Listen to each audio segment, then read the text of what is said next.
Абай Құнанбайұлы, 3-ші қара сөз. Қазақтың бірінің біріне қас күнен болмағының, бірінің тілеуін бірі тілеспейтұғының, рас сөзі аз болатұғының, қызметке таласқыш болатұғының, өздерінің жалқау болатұғының. Себебі не? Әмма ғаламға белгілі данышпандар әлде қашан байқаған, әрбір жалқау кісі қорқақ, қайратсыз тартады. Әрбір қайратсыз, қорқақ, мақтанғыш келеді. Әрбір мақтаншақ, қорқақ, ақылсыз, надан келеді. Әрбір ақылсыз надан, арсыз келеді. Әрбір арсыз жалқаудан сұрамсақ, өзі тойымсыз, тыйымсыз, өнерсіз, ешкімге достығы жоқ жандар шығады. Мұның бәрі төрт аяқты малды көбейтеміннен басқа ойының жоқтығынан, өзге егін, сауда, өнер, ғылым секілді нәрселерге салынса, бұлай болмас еді. Әрбір мал іздеген малым көп болса, өзімдікі де балаларымда малды болса екен дейді. Ол мал көбейсе, малшыларға бақтырмақ. Өздері етке, қымызға тойып, сұлуды жайлап, жүйрікті байлап отырмақ. Қыстауы тарлық қылса, арызы жеткендік, сыйы өткендік. Барлық қызметімен біреудің қыстауын сатып алмақ, ептеп алмақ, тартып алмақ. Ол қыстауынан айырылған және біреуге тиіспек, я болмаса орынсыздығынан елден кетпек. Әр қазақтың ойы осы. Осылар бір-біріне достық ойлай ала ма? Кедей көп болса ақысы кем болар еді.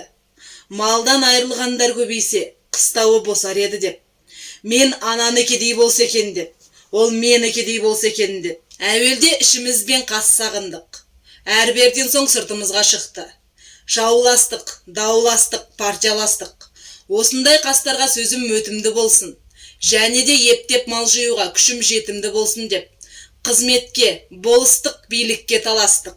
Сонан соң не момынның баласы бөтен жаққа шығып еңбек қылып, мал іздемейді.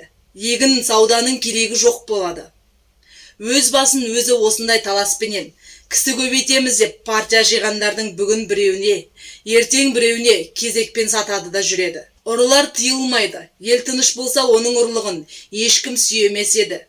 Ел екі жар болған соң, кім ант ішіп ақтап, арамдығын жақтап, сүйеймін десе, соған жақ болып сүйеніп, бұрынғыдан ұрлығын әлденеше есе асырады. Елдегі жақсы адамдардың бәрінің үстінен бекер өтірік, шапты, талады деген әртүрлі уголовный іс көрсетіп, арыз береді. Оған дознание, тергеу шығарады. Өтірік көрмегенін көрдім деуші куәлер де әлде қашан дайындап қойылған.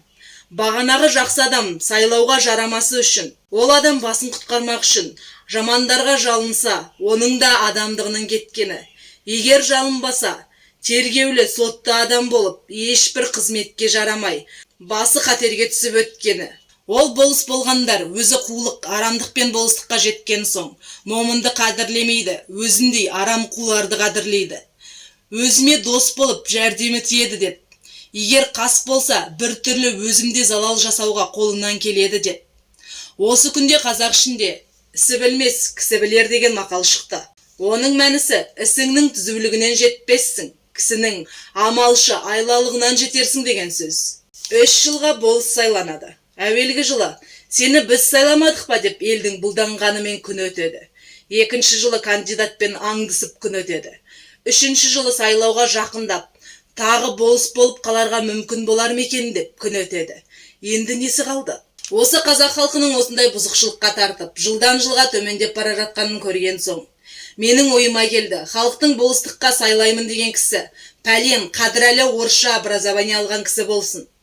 Егер де орталарында ондай кісі жоқ болса, яки бар болса да сайламаса, уездный начальник, бірлән военный губернатордың назначениесі бірлән болады десе, бұл халыққа бек пайдалы болар еді. Аның себебі, әуелі қызмет құбар, қазақ балаларына образование беруге, ол да пайдалы іс.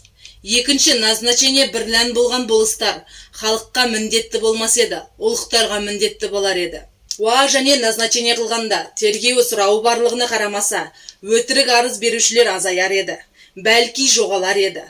Және әрбір болыс елде старшина басы бір би сайланғандық. Бұл халыққа көп залал болғандыға көрініп сыналып білінді.